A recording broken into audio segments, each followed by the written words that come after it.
अस्सलाम वालेकुम, वेलकम टू शहजाद व्लॉग्स। शहजाद व्लॉग्स पे आपको खुश आमदीद कहते हैं। आज के इस एपिसोड के मेरे ख़ास मेहमान हैं सुहेल सईद खान साहब, जो कि एक एजुकेशनिस्ट भी हैं और जिनका मीडिया से भी ताल्लुक़ है और आप बहुत अच्छी तरीके से उनको जानते हैं। आइए आपकी उनसे मुलाकात करवाते हैं। अस्सलाम वालेकुम सर। वालेकुम सलाम। कैसे सर? खैरियत से? शुक्र Hamza. Sir thank you so much, आपने हमेशा की तरह बहुत शफ़क़त फरमाई और अपनी इस कैजुअल में से टाइम निकाला सर। जज़ाकल्लाह बाबा, आपकी आमद का भी हम बड़े खुश हुए और अच्छी बात यह है कि सब तक बात पहुंचाते हैं आप। आपने एक रास्ता इख्तियार किया हुआ है कि लोगों में कुछ अच्छी बातें पहुंचा देते हैं, तो हमारे लिए भी एक छोटी सी खिड़की खुल जाती है। उस खिड़की के ज़रिए हम भी झांक करके कुछ बातें आपके ज़रिए कह लेते हैं और जो हमारे कहते हैं सही नातवा के समझ लें या हमारी नाक़िस सी राय समझ लें, तो वो हम जहाँ जहाँ से हमने चुना होता है वो हम हाजिर कर देते हैं। सर बहुत मेहरबानी, थैंक यू सो मच। अच्छा सर, एजुकेशन से क्योंकि आपका ताल्लुक़ है और माहिर तालीम भी हैं आप और आपने कई यूनिवर्सिटीज़ में पढ़ाया, स्कूलिंग सिस्टम में पढ़ाया, तो मुझे बताइए कि क्या ऐसी चीज़ थी, किस चीज़ ने आपको इंस्पिरेशन आपको मिली कि आप एजुकेशन की तरफ आए? हाँ वाह भैया, अब बात सारी आती है कि एजुकेशन एक ऐसा शोबा है ना कि कहते हैं ना, फिर जब एक दफ़ा अंदर इंसान दाखिल हो जाता है फिर उससे कभी बाहर नहीं आता। कंबल तो मैं कंबल को तो छोड़ना चाहता हूँ, कंबल मुझे नहीं छोड़ता, लेकिन उसकी एक खूबी है क्योंकि ये पेशा पैगंबरी पेशा है। इसके अंदर जो उतरा उसकी रूह उसके साथ अटैच हो जाती है। जब मेरी रूह उसके साथ हुआ, ये था कि मेरा ताल्लुक़ था टेक्निकल फील्ड से और हम डिप्लोमा फर्स्ट इंजीनियर करने के बाद हमने अपनी फील्ड में जॉब करना शुरू करी, इलेक्ट्रोमैकेनिकल इंजीनियरिंग में। लेकिन हुआ ये कि मुझे उसी दरमियान में एक शाम के टेक्निकल कॉलेज में पढ़ाने का मौका मिला। मैंने कहा मैं आजकल फारिग हूँ, कम से कम ये, और ये अल्लाह का शुक्र था कि बोलने का शौक़ भी था और मशवरे देने की भी बचपन की एक आदत थी। जो जानता था वो हमेशा आगे फ़ौरन फॉरवर्ड करता था। तो हर कोई ये कहता था मुझसे, मेरे बड़ों ने भी यही कहा था, या तो ये हज़रत लॉयर बनेंगे या टीचर बनेंगे। तो मैं उनकी बात को सोचता मैं जा रहा था जब मैं इंटरव्यू देने के लिए, तो मैंने कहा यार ये तो एक अजीब सा काम कर रहा हूँ मैं। और मैं समझ रहा था कि शायद मैं तो टेक्नोलॉजी के मैदान में हूँ, मेरे सारे दोस्त मिडल ईस्ट चले गए, मुझे भी मिडल ईस्ट जाना चाहिए। लेकिन बात सारी ये हुई कि वहाँ मैं जब टेक्निकल कॉलेज में पढ़ाने की कोशिश की, पहले तो कोशिश ही करता है इंसान, क्योंकि पहला साल जो होता है सीखने का होता है, या पूरा एक जो भी सेशन है 6 महीने 8 महीने का जो कोर्स हम पढ़ाते हैं, वो एक कोर्स आपको पढ़ाना होता है, वो सीखने का अमल है।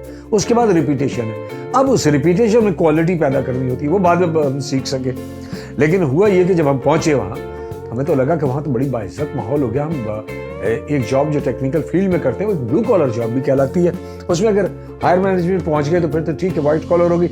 लेकिन हमें पहली एंट्री हमारी 22 साल की उम्र में एक वाइट कॉलर और हमारी क्लास में बैठे हुए 40-46 साल के स्टूडेंट भी थे शाम के कॉलेज में, और हम 22 साल के। तो हमें तो अजीब सा लुत्फ़ आया, और लुत्फ़ आने के बाद उसको, और वो जो अपनी ज़बान की रवानी थी बस उसी में कहते चले गए। और फिर वो जब पढ़ाने का जो सिलसिला शुरू हुआ, उन्होंने देखा कि यार ये लड़का, इसके अंदर है, एनर्जी है, या कुछ छोटा मोटा मेरे अंदर उन्होंने पोटेंशियल नज़र आ गया। उन्होंने मुझे सुबह के स्कूल में भी ऑफ़र कर दिया। मैंने कहा ठीक है, दैट्स गुड। मैं सुबह का स्कूल भी पढ़ाने लगा, 2 शिफ्टों में पढ़ाने लगा। अब मेरे दोस्त कह रहे हैं कि तुम्हारा दिमाग ख़राब है, वहाँ आओ, वहाँ पैसे भी वहाँ हैं। मैंने कहा नहीं, पैसों की बात नहीं है, अंदर की मेरी रूह बड़ी मुतमईन होती है। जब आपकी रूह मुतमईन हो जाए, जब आपका शौक़ आपका पेशा बन जाए, आपकी बात करने का या लोगों के साथ गुफ्तगू करने का आपको कोई शौक़ हो, और वो शौक़ जो है अब आपका पेशा बन जाए, तो फिर बड़ा लुत्फ़ आता है उसका सही मायनों में। मैंने उसको एंजॉय करने के लिए फिर मैंने कभी ना छोड़ा नहीं उसे, और उसमें वो सफ़र पीछे मुड़ के ना देखा। और ये कैफियत कहलाती है ट्रांसफॉर्म करना। मेरी दुनिया कुछ और थी, मैं उस दुनिया से ट्रांसफॉर्म होकर के एक एजुकेशन की फील्ड में एज ए टीचर एंटर हो गया मैं। तो उसके बाद फिर मैंने ये सोचा कि तरबियत के मराहिल भी हों, तो वो उनमें भी मैं, और मेरा एक तरीक़ार ये था कि जो मुझे ज़्यादा लुत्फ़ आया, इंस्पिरेशन जो मुझे, जिसमें इसका अगर मैं इसको एंड करूं इस बात को, कि लोगों के साथ बात करके अपना मुतमईन नज़र न सिर्फ उनके दिलों में उतारना, बल्कि उनको काबिल तक़लीद, उस बात को काबिल तक़लीद बना देना कि ठीक है, ये भी आपकी बात भी सही और हमारी बात अगर आप ले लेते हैं तो इससे आपको फ़ायदा होगा। تو یہ جب فائدے کا سفر شروع ہوا نا تو روح مطمئن ہونا شروع زبردست زبردست. اچھا یہ بتائیں کہ تعلیم اور تربیت دونوں کا چولی دامن کا ساتھ ہے. جی ہاں. تعلیم کس حد تک ضروری ہے, تربیت کس حد تک ضروری ہے, آپ کس طرح دیکھتے ہیں اس کو؟ ہاں ساری بات یہ دیکھیں بھیا, ساری دنیا میں اب بھیا ماں کی گود سے جب بچہ جب چلتا ہے, اگر ہم وہاں سے سلسلہ شروع کریں تو وہ تربیت ہوتی ہے. تعلیم کا جو ایلیمنٹ ہے وہ بہت پیچھے ہوتا ہے. اصل چیز جاری ہوتی ہے اس بچے کی تربیت. اب وہ تربیت اپنے بڑوں کو جیسا کرتا دیکھتا ہے ویسا ویسا کرتا ہے. اگر بڑے گھر میں جھوٹ بول رہے ہیں تو وہ بھی جھوٹ بولے گا. تو سب سے پہلی چیز ہے تربیت. یعنی پوری جاپان کی جو تہذیب ہے وہ 10 برس کے بچے کو سے پہلے تک اس کو کتاب ہاتھ میں نہیں دیتے, اسے تربیت سکھاتے ہیں کہ وہ ایک سویلائز انسان کیسے بنے. تو تربیت اول, دوم تعلیم کا سلسلہ اس کے بعد آتا ہے. اصل چیز ہے جو ہم گھروں سے تربیت لیتے ہیں تعلیمی اداروں میں, اور تعلیمی اداروں میں تربیت کا جو سلسلہ وہ موقوف نہیں ہونا چاہیے. یعنی اگر وہ گھر سے کرتا رہا ہے, گھر کے اندر پیرنٹس اس کو اگر جتنا انٹرسٹ لیتے ہیں اور اس کو اپنے ساتھ اٹیچ رکھتے ہیں, وہ بچہ آگے چل کر کے ایک بڑا اچھا سویلائز و مہذب انسان بن جاتا ہے. ہمیں مہذب انسان ہی بنانے ہیں, ہمیں یہاں پر بہت سارے پیسے کمانے والا آدمی نہیں, مہذب انسان بنا لیں, بڑا پیارا معاشرہ. جیسے بھی آپ نے کہا کہ مہذب انسان بنا رہا ہے, ابھی فی زمانہ جو ہماری ایک اسٹریٹجی چل رہی ہے, جو سوچ چل رہی ہے, ہم یہی سوچتے ہیں کہ ہمارے بچے اچھے کمائیں. یہاں پہ آ کے ہم اپنی اصلاح نہیں کر رہے کہ ہمیں اپنے آپ کو, اپنی سوچ کو ٹھیک کرنا نہیں ہے کہ ہمارا یہ ایم ہونا چاہیے کہ بچوں کی اچھی تعلیم کے ساتھ ساتھ اچھی تربیت پہلے کریں. لازم. یعنی ہمارے یہاں بچوں کو جو ٹارگٹ دے کر بھیجتے ہیں ایک بہت عجیب و غریب, کہ نمبر کی دوڑ میں لگ جاؤ, اگر تمہارے نمبر صحیح آئے تو تمہیں یہ چیز بھی ملے گی, ورنہ تمہیں یہ سرزنش ہوگی. خدا را, میں سب کو یہ میسج یہاں سے کنوے کر رہا ہوں, بچوں کو نمبر کی دوڑ میں نہ لگائیے. بچوں سے کہیے نمبر کتنے بھی برے آ جائیں لیکن اچھا انسان بن جانا. اچھا انسان, بہت خوبصورت آپ نے بات کی, زبردست. اسی بات کے حوالے سے سر ایک اور بات میں آپ سے پوچھوں گا, ایک اور سوال آپ سے کروں گا کہ ابھی رائٹ ناؤ جو ہمارے پاکستان میں ایجوکیشن سسٹم ہے وہ کس حد تک صحیح ہے, یا وہ بہت ایک تغیروسی حالت میں ہے, یا اس میں اور ماڈیفیکیشن کی ضرورت ہے, اور کیا وہ اس وقت باقی باہر کی دنیا سے اس کو کمپیریزن کرے تو مقابلہ کر سکتا ہے؟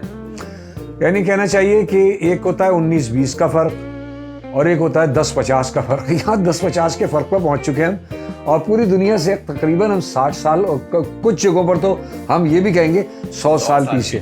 تو 100 سال لارڈ میکالے کی جو تعلیمی نظام تھا, جو اس نے ایک کالونی آباد ہوئی تھی بر صغیر میں, جو برٹش کالونی تھی بر صغیر, پورا اس نے جو ٹیک اوور کیا, اس سے ان لوگوں نے پہلے ہی بتا دیا تھا تم ان لوگوں پہ حکومت نہیں کر سکتے کیونکہ بہت زیادہ لٹریٹ لوگ ہیں اور بہت زیادہ پڑھے لکھے لوگ ہیں. اس نے ایک کام کیا, بیک جنبش قلم, ایک رات میں سارے پوری برصغیر پوری قوم کو یعنی کہہ لیا جاہل ہو گئی. اگلے دن سے وہ جو اپنا جو تعلیمی نظام, کلیریکل اسٹاف کو تیار کرنا, مکھی پہ مکھی مارنا, نہ ذہن لڑانا, سوچوں کو روک دینا. دوم یہ کہ آپ کو جتنا کام کہا جا رہا ہے وہ کریں, آپ اگر اس سے آگے بڑھیں گے یا آپ زیادہ اپنا عقل چلائیں گے تو آپ باغی کہلائیں گے. تو انہوں نے ایک شجر ممنوعہ بنا دیا ریسرچ کو, تحقیق کو. تحقیق کہیں مٹ گئی, جس کی وجہ سے وہ تعلیم جس کا انجام اس نے طے کر لیا تھا کہ 33% نمبروں پر چلائیں گے کیونکہ ان کا دماغ کم ہے. حالانکہ یہاں کے لوگوں کا آئی کیو ان ویسٹ کے لوگوں سے کہیں زیادہ ہے, کیونکہ وزڈم یہاں ہے, عقل و دانش یہاں زیادہ ہے. ہزاروں سال کی سیکھ یعنی لرننگ سینہ بسینہ منتقل ہوتی ہے, کسی کتاب کاپی کی محتاج بھی نہیں ہوتی ہے. گاؤں کا بابا جب بات کرتا ہے تو کمال ہوتا ہے, ایک پیپل کے نیچے بیٹھا ہوا اور وہ اس نے کسی ایک کتاب کو ہاتھ نہیں لگایا, اور لیکن وہ اتنی دانائی کی بات کرتا ہے کہ عقلیں دنگ رہ جاتی ہیں. تو یہ میں سمجھتا ہوں کہ ہمیں ہر حال میں اس اب وہ جو جہاں اس لارڈ میکالے کے نظام نے پہنچنا تھا, یعنی اس میں سے تعفن اٹھنا تھا, سو اٹھنے لگا. اب وہ بالکل سڑ چکا ہے, ختم ہو چکا ہے, وہ کہیں کمپیٹ نہیں کرتا. ایک آزاد دنیا پوری کی پوری تیار ہو چکی. پھر دوسری چیز یہ کہ اب تعلیم کا اور اسکلز کا اور ایجوکیشن کا معیار اور کہیں کا کہیں پہنچ چکا. ہم ابھی تک یہ کیفیت ہے کہ جو پڑھائی جاتی ہے, کمپیوٹر کی کتابیں جو ابھی پڑھائی جاتی تھیں, یا شاید اب کچھ تبدیل ہو رہی ہیں, سنا ہے کہ کراچی بورڈ بھی تبدیل کر رہا ہے, फ्लॉपी डिस्क पढ़ाते हैं जिसका कोई मेरे ख्याल में किसी जगह पाकिस्तान में कहीं किसी को मिलेगी भी नहीं, मिलेगी भी वो किताब में जो वो पढ़ा रहे हैं। हाँ, सीडी रोम पर, अब सीडी रोम का ज़माना ना रहा, अब तो सारी दुनिया ने क्लाउड्स पर रखा हुआ सारा डेटा हम वहाँ से उठाते हैं, वहीं पे रखते हैं, हमारी सारी चीज़ें जो हैं वो गूगल में, और अब तो आर्टिफिशियल इंटेलिजेंस, तो हम पीछे रह गए, हमें इसको ठीक करना है। तो सर आपका तजुर्बा क्या कहता है, आपका तज्जिया क्या कहता है, आपकी क्या तहकीक है कि ये क्या चीज़ें ऐड की जाए कि चीज़ें और मॉडिफाई और बेहतर हो सके और शायद हम दुनिया में किसी तरह आगे हो सके? हमारे यहाँ दो मामलात हैं एजुकेशन के, वो बहुत इंपॉर्टेंट हैं। एक वो हमारी जो बुनियादी नीड है, जो हमारे मारूजी हालात हैं, जो हमारे कैफियत हैं, जो हम अपनी प्रोडक्ट बना करके पूरी दुनिया को अगर हम सप्लाई करते हैं तो उसके लिए हमें कौन सी ऐसी एजुकेशन चाहिए। दूसरी चीज़ ये, हम देही और जो एजुकेशन और उसको शहरी एजुकेशन को बाइफरकेट ना करें, बल्कि उसको तरतीब में लेकर आएँ कि किसको किसकी ज़रूरत है। यानी ये नहीं कि वहाँ पर भी हर बच्चा जो है वो कोशिश ये कर रहा है कि मुझे मैट्रिक इंटर और उसके बाद ग्रेजुएशन करके और सीधा मुझे डिप्टी कमिश्नर का इम्तहान देना। वो कितने डिप्टी कमिश्नर हैं और कितने लोगों को खपाया जाएगा, तो सोचना चाहिए। उस एक फिक्स माइंड सेट को चेंज करना होगा। हमें अब जदीद टेक्नोलॉजी की तालीम लेनी होगी। दूसरी चीज़ ये, करिकुलम को चेंज करना होगा। किताब कापियों का दौर जा रहा है हमारा, वो अब आईटी और आईटी स्किल्स की तरफ जा रहे हैं। अब दुनिया आर्टिफिशियल इंटेलिजेंस की तरफ जा रही, उस पर भी बात करते हैं। मकसद कहने का ये इस वाले जो फरसूदा निज़ाम है, इससे हमें छुटकारा तो हर हाल में लेना पड़ेगा। अगर हमने ये छुटकारा ना लिया तो फिर शायद हमारा हाल ये होगा, हाँ, फिर सोमालिया और नाइजीरिया जैसे किसी जंगल में बस पत्ते बांधने के और कपड़े पहनने में फर्क होगा, बाकी कुछ नहीं होगा। सर अभी आपने बात की टेक्नोलॉजी की, अभी आपने बात की एआई की, हाँ। तो इस वक्त एआई का ज़माना है, टेक्नोलॉजी का ज़माना है। हाँ। इस सवाल को मैं यूँ करूँगा कि अभी ये ज़माना हमारे बच्चों के लिए सोशल मीडिया या टेक्नोलॉजी या एआई किस हद तक कारआमद है और किस हद तक इसके नेगेटिव इम्पैक्ट भी हैं, इस पर क्या रोशनी डालेंगे आप? हाँ, ये मैं कहता हूँ कि हमारे जो सोशल मीडिया का जो इस्तेमाल है, ये इसको हमने अभी तक प्रोग्रेसिव नहीं किया है। हमारी दो तरह की जो सोचें होती हैं कि एक तरह की हमारी फिक्स माइंडसेट, तो दूसरा होता है हमारा जो एक प्रोग्रेसिव हमारी माइंडसेट होता है, जो उसमें पेशकदमी करते हैं, मूविंग फॉरवर्ड। हर रोज़ नई चीज़ आ रही है, आप ट्रांसफॉर्म कीजिए, अपने आप को बढ़ा लिए और देखिए कि हमारे लिए कौन सी चीज़ ज़रूरी है। अब ये नहीं कि अमेरिका में की एजुकेशन और वही चीज़ अगर हम यहाँ अप्लाई करते हैं, एक तरक्की याफ्ता जदीद तरीन मुल्क की तमाम एजुकेशन को यहाँ अगर अप्लाई करते हैं तो उसका फ़ायदा नहीं, क्योंकि गैप बहुत बड़ा है।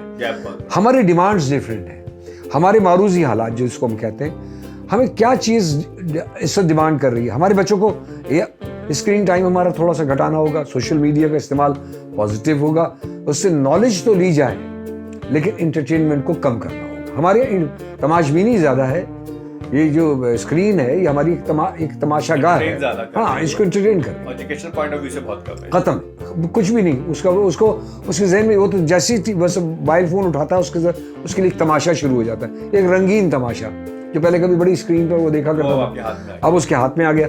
उसको उस चीज़ को रियलाइज़ कराना है। एक तो बच्चों का स्क्रीन टाइम कम करें और 10-12 साल तक की जिम्मेदारी है कि बच्चों को इस चीज़ के लिए एजुकेट करें। बिल गेट्स ने अपने बच्चों को 14 साल की उम्र तक दिया ही नहीं, उसने कहा नहीं, हाथ नहीं लगाना। क्यों? हालांकि वो भी दे सकता था उसके बाद फ़ोन, लेकिन उनके यहाँ तय है खाने के वक्त में नहीं इस्तेमाल होगा, जब सब लोग इकट्ठे होंगे, फैमिली टाइम होगा, उस वक्त नहीं होगा। स्क्रीन टाइम उन्होंने फिक्स कर दिया। मजाल है उनकी जनरेशन अब वो आगे जा रही है, क्योंकि अब उनका एक अच्छा। और दूसरी चीज़ ये, इन बच्चों को फिजिकली इन्वॉल्व करते हैं तब बच्चों की थ्रिल निकलती है। हमारे आज के जो एजुकेशन के निज़ाम की ख़राबी है, उसमें बच्चों की थ्रिल नहीं निकलती, जिसकी वजह से वो फिर एक्स्ट्रा थ्रिल की तरफ जाते हैं। मोटरसाइकिल को एक व्हील पे दौड़ाएंगे, कुछ और करेंगे, उनको वो बोर हो रहे हैं। बोर होने की वजह से वो अपनी जान पर खेल जाते हैं, कुछ ऊट पटांग हरकतें, कुछ स्कूल में बुलिंग करना शुरू कर देंगे, कॉलेजेस में शुरू हो गई है अब तो बहुत गंदी कहना चाहिए रिगिंग वो होती है, वो बड़ी यूनिवर्सिटीज़ लेवल पे चलेगी। मैच्योर्ड प्रोफेशनल्स ये हरकत करेंगे तो कैसे प्रोफेशनल माशरा बनेगा? प्रोफेशनल लोग तो तैयार ही नहीं होंगे। सबसे पहली चीज़ ये है मिजाज को बदलना, हमारी सोच को बदलना। हमारी सोच नहीं बदल रही, जिसकी वजह से हम मुश्किलात का शिकार हैं। सर बहुत दिलचस्प गुफ्तगू हो रही है आपके साथ। काफ़ी किताबें आपने पढ़ी, काफ़ी लिखारी भी हैं, आप लिखते भी हैं, और मिज़ा से भी ताल्लुक़ है, और नसर नज़म सब हर जगह आपकी एक नज़र है। कोई अच्छी बात चाहने वालों के साथ, आपके देखने वालों के साथ, अपने फैंस के साथ कुछ शेयर करना चाहेंगे? हाँ, ये शौक, बसत शौक ये कहना चाहिए कि अपने आप को तैयार कीजिए आने वाले चैलेंजेस के लिए। 21वीं सदी आपके चैलेंजेस की सदी है, इसमें ये स्किल्स की सदी है, सीखने सिखाने की है। जो अगर मैं एक बात कहता हूँ हमेशा अपने प्रोग्राम में भी, कि जो सीख नहीं रहा, जो सिखा नहीं रहा, दो ही तरह के इंसान होते हैं, या तो सीख रहा होता है या सिखा रहा होता है। और अगर आप सीख नहीं रहे, सिखा नहीं रहे, तो आप कुछ नहीं कर रहे, और ये खतरे का साइन है। खुदा रहा, या तो सीखिए या सिखाइए। कुछ लम्हे को अपने आप को तैयार कीजिए, और दोम ये कि पाकिस्तान को ओन कीजिए, इस मुल्क को ओन कीजिए, इसके शहरों को ओन कीजिए। ये मेरा वतन है, ये मेरा मुल्क है, ये मेरा शहर है, मुझे इसको ओन करना है। बहुत खूबसूरत आपने बात की, हुब्बुल वतनी की, और मुल्क से, मिट्टी से प्यार मोहब्बत की। सर, इस यूट्यूब चैनल के हवाले से कुछ कहना चाहेंगे? हाँ, आपका तो ये बड़ी कमाल है कि शहजाद साहब ने एक बड़ा अच्छा ये सिलसिला, मैंने अभी कहा था ना, एक छोटी सी खिड़की खोली हुई है, और उस खिड़की से ताज़ा हवा कोशिश करते हैं कि लोगों के व्यूज़ की शक्ल में वहाँ जाते रहें। और इतना अच्छा आपने इंतज़ाम किया हुआ है, इतनी अच्छी आपने, बड़े अच्छे अच्छे लोगों के मैंने अब के देखे व्लॉग्स हैं। आप ज़्यादातर कोशिश करते हैं लोगों के साथ उनका नुक्ता नज़र पेश करें, कि आपका क्रेडिट जाता है आपको, और इंशाल्लाह ये सिलसिला एक ना एक दिन कामयाबी से हमकिनार होगा, और इसको लोग आप सराहते भी हैं और पसंद भी करते हैं, और मैं भी पसंद करता हूँ। सर, बहुत बहुत शुक्रिया, बहुत आपने हमसे अच्छी गुफ्तगू की और बहुत फ्रूटफुल गुफ्तगू की, और तमाम मेरे मेहमानों का बहुत बहुत शुक्रिया, देखने वालों का बहुत शुक्रिया। मिलते हैं नेक्स्ट किसी चैनल में किसी नए मेहमान के साथ, अच्छी सीखने वाली बातों के साथ। बहुत बहुत शुक्रिया sir, thank you so much, thank you. Allah हाफिज़। अल्लाह हाफिज़।